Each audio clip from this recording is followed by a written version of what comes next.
ರಾಜ್ಯಾದ್ಯಂತ ನಿಕೋಟಿನ್ಯುಕ್ತ ಗುಟ್ಕಾ ಹಾಗೂ ಪಾನ್ ಮಸಾಲ ಮಾರಾಟವನ್ನು 1 ವರ್ಷದ ಅವಧಿಗೆ ನಿಷೇಧಿಸಿ ಆರೋಗ್ಯ ಇಲಾಖೆ ಹೊರಡಿಸಿದ್ದ ಆದೇಶವನ್ನು ಜಾರಿಗೆ ಬರುವ ಮುನ್ನವೇ ಕೇವಲ 2 ದಿನಗಳಲ್ಲಿ ಹಿಂಪಡೆಯಲು ಮುಖ್ಯಮಂತ್ರಿ ಡಿ. ಕೆ. ಶಿವಕುಮಾರ್ ಸೂಚನೆ ನೀಡಿದ್ದಾರೆ.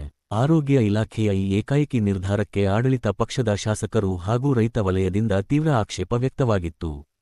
ನಿನ್ನೆ ಹಿರಿಯ ಶಾಸಕರ ನಿಯೋಗ ಮುಖ್ಯಮಂತ್ರಿಗಳನ್ನು ಭೇಟಿಯಾಗಿ ರೈತರ ಹಿತದೃಷ್ಟಿಯಿಂದ ನಿಷೇಧ ಆದೇಶವನ್ನು ಕೂಡಲೇ ಹಿಂಪಡೆಯುವಂತೆ ಮನವಿ ಮಾಡಿತ್ತು.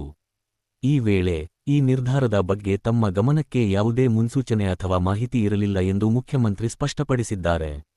ಬಳಿಕ ನಡೆದ ರಾಜ್ಯ ಸಚಿವ ಸಂಪುಟ ಸಭೆಯಲ್ಲೂ ಈ ವಿಚಾರ ಪ್ರಸ್ತಾಪವಾಗಿದ್ದು, ಆರೋಗ್ಯ ಇಲಾಖೆ ಅಧಿಕಾರಿಗಳನ್ನು ತರಾಟೆಗೆ ತೆಗೆದುಕೊಂಡ ಮುಖ್ಯಮಂತ್ರಿ ಇಂತಹ ಗಂಭೀರ ಸ್ವರೂಪದ ಆದೇಶವನ್ನು ತಮ್ಮ ಗಮನಕ್ಕೆ ತರದೆ ಹೇಗೆ ಹೊರಡಿಸಲಾಗಿದೆ ಎಂದು ಪ್ರಶ್ನಿಸಿದ್ದಾರೆ.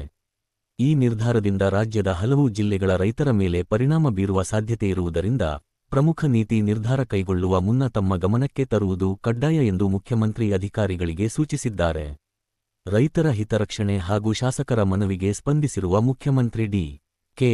ಶಿವಕುಮಾರ್ ಗುಟ್ಕಾ ಮತ್ತು ಪಾನ್ ಮಸಾಲ ನಿಷೇಧ ಆದೇಶವನ್ನು ತಕ್ಷಣವೇ ಹಿಂಪಡೆಯುವಂತೆ ಕಟ್ಟುನಿಟ್ಟಿನ ಸೂಚನೆ ನೀಡಿದ್ದಾರೆ. ಆದರೆ ಆದೇಶ ಹೊರಡಿಸಿ ಜಾರಿಗೆ ಬರುವ ಮುನ್ನವೇ ಕೇವಲ 2 ದಿನಗಳಲ್ಲಿ ಹಿಂಪಡೆದಿರುವುದು ಸಾರ್ವಜನಿಕರಲ್ಲಿ ತೀವ್ರ ಅಸಮಾಧಾನಕ್ಕೆ ಕಾರಣವಾಗಿದೆ. ಸರ್ಕಾರದ ನೀತಿ ನಿರ್ಧಾರಗಳಲ್ಲಿ ಸ್ಪಷ್ಟತೆ ಇದೆಯೇ ಅಥವಾ ಒತ್ತಡಕ್ಕೆ ಮಣಿದು ನಿರ್ಧಾರ ಬದಲಾಗುತ್ತಿದೆಯೇ ಎಂಬ ಪ್ರಶ್ನೆಗಳು ಸಾರ್ವಜನಿಕ ವಲಯದಲ್ಲಿ ಕೇಳಿಬರುತ್ತಿವೆ.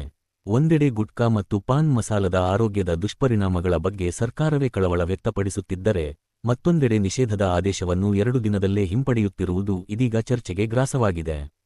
ಈ ಹಿನ್ನೆಲೆಯಲ್ಲಿ ಆರೋಗ್ಯ ಇಲಾಖೆ ಹಿಂದಿನ ಆದೇಶವನ್ನು ಅಧಿಕೃತವಾಗಿ ರದ್ದುಗೊಳಿಸಿ ಮುಂದಿನ ಮಾರ್ಗಸೂಚಿಯನ್ನು ಯಾವ ರೀತಿಯಲ್ಲಿ ರೂಪಿಸಲಿದೆ ಎಂಬುದನ್ನು ಕಾದು ನೋಡಬೇಕಿದೆ.